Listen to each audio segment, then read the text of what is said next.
इंतजार करना है। 8 बजे जब वोटों की गिनती शुरू होगी, कुछ घंटों बाद रुझान आने शुरू हो जाएंगे और 12 बजे तक लगभग ये तस्वीर जो है वो साफ होने की उम्मीद है। दिल्ली की बात की जाए तो 27 साल से यहां पर बीजेपी जो है वनवास पर है और आज का ये वनवास खत्म होगा, ये भी एक बड़ा सवाल है। वहीं अगर हम कांग्रेस की बात करें तो आम आदमी पार्टी से पहले यानी कि 12 साल पहले कांग्रेस जो है वो सत्ता में थी, लेकिन उसके बाद 2 बार के चुनाव होते हैं, 2015 और 2020। यहां पर कांग्रेस अपना खाता भी नहीं खोल पाती है, लेकिन इस बार देखिए कांग्रेस पूरी ताकत के साथ दिल्ली चुनाव में मैदान में उतरी हुई है। अगर आप देखेंगे लोकसभा चुनाव के दौरान हमने देखा था, उसका आंकड़ा भी आपके सामने पेश करेंगे। पूरे दिन भर जनसत्ता पर यह महा कवरेज लगातार जारी है, जुटे रहिए हमारे साथ और एक एक सीट का हम आपको अपडेट बताएंगे, कहां क्या कुछ हाल है। टैली के जरिए भी हम आपको दिखा रहे हैं कि कहां पर बाबरपुर की बात करेंगे, रोहिणी की बात करेंगे, हर एक सीट का सटीक विश्लेषण जो है आपके सामने करेंगे। 11 जिलों में 19 मतगणना केंद्र जो है वो बनाए गए हैं। थोड़ी देर बाद जब मतगणना केंद्र खुलेंगे, ईवीएम का पिटारा जो है वो खुलना स्टार्ट होगा तो पता चलेगा, रुझान सबसे पहले सामने आएंगे कि आखिर कौन आगे कौन पीछे चल रहा है। उसके बाद कुछ ही देर बाद जो है तस्वीरें साफ होने लगेंगी, कितने राउंड में वो काउंटिंग होगी और मतगणना का पूरा प्रोसेस क्या है, ये भी आपको विस्तार से अपडेट हम आपको देते हैं। दिल्ली विधानसभा चुनाव के लिए देखिए 5 फरवरी के दिन वोट डाले गए थे और आज जो है वो गिनती की बारी है और अब 8 बजे यानी कि अब से लगभग आप ये मान के चलिए कि 26 मिनट बाद जो है वोटों की गिनती शुरू हो जाएगी, यानी कि काउंटिंग सेंटर्स पर जो है वो भीड़ जुटना शुरू हो चुका है। वोटों की गिनती राउंड के हिसाब से होती है, जहां ज्यादा राउंड में काउंटिंग होगी वहां के नतीजे देर से आएंगे और जहां कम राउंड में गिनती होगी वहां के नतीजे जल्दी आने की उम्मीद है। क्या किसी विधानसभा क्षेत्र में कितने पोलिंग स्टेशन है, इस पर यह बात निर्भर करती है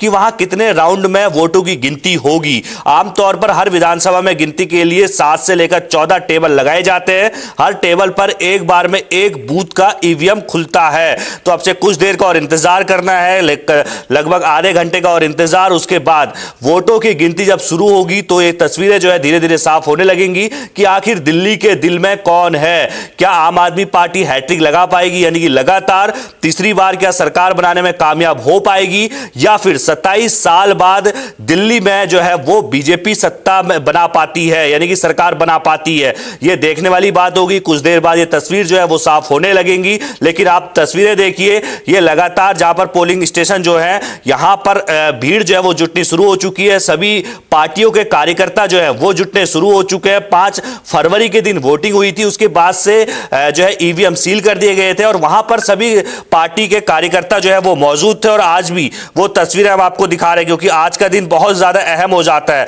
आज ये तय होगा कि दिल्ली का ताज किसके सर सजने वाला है। अगर बात की जाए तो 20 राउंड में पूरी गिनती, ये प्रक्रिया जो है वो पूरी होने वाली है।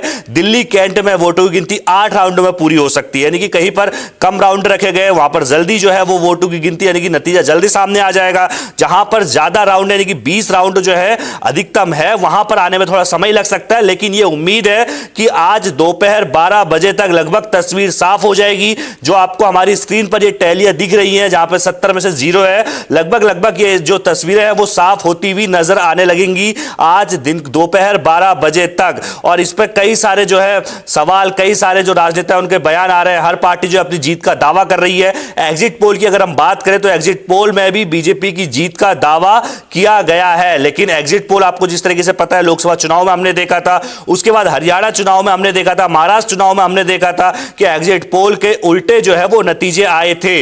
तो एग्जिट पोल कोई सटीक आंकड़ा नहीं होता, लेकिन एक अनुमान होता है। तो अभी तक के अनुमान में जो एग्जिट पोल किया गया था उसमें बीजेपी सरकार बनती हुई जरूर नजर आ रही थी, लेकिन अब जो है आज नतीजों का दिन है तो कुछ देर का और इंतजार करना पड़ेगा। उसके बाद जब ईवीएम का पिटारा खुलेगा तो तस्वीरें साफ हो जाएंगी। अगर बात की जाए बाबरपुर की तो देखिए आपके सामने टैली के जरिए हम दिखा भी रहे, आम आदमी पार्टी की तरफ से गोपाल राय यहां पर मैदान में उतरे हुए हैं। वहीं बीजेपी की बात करें तो अनिल वशिष्ठ, गोपाल राय को कई सारे मंत्रालय जो है वो आम आदमी पार्टी में लगातार पिछली 2 सरकारों में दिए जाते रहे हैं। बीजेपी के अनिल वशिष्ठ यहां पर गोपाल राय को टक्कर देते हुए नजर आ रहे हैं। कांग्रेस की बात की जाए तो हाजी इशराक खान को यहां पर टिकट जो है कांग्रेस ने दिया था, तो बाबरपुर की जंग बड़ी दिलचस्प जंग है। वहीं अगर हम रोहिणी की बात करते हैं तो टैली के जरिए हम दिखा भी रहे, रोहिणी में देखिए प्रदीप मित्तल को जो है आम आदमी पार्टी ने टिकट दिया था।